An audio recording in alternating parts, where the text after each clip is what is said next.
ဒီဗီဒီယိုလေးထဲမှာကတော့ဆရာမက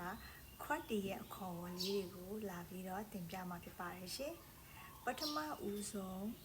ခွက်ကိုအရင်ကြည့်ကြရအောင်ဖန်ခွက်ကိုထိုင်းလို့แก้ว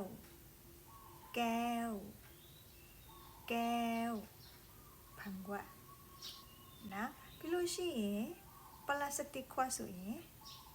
แก้วพลาสติก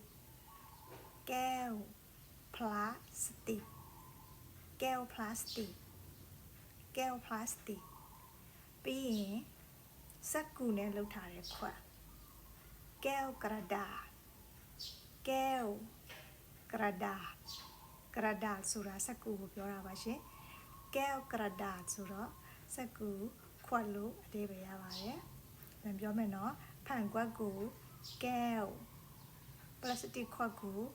แก้วพลาสติกစက္ကူခွက်ကိုแก้วกระดาษเนาะဒီလောက်ပါပဲရှင်အားလုံးပဲတတ်တာပါ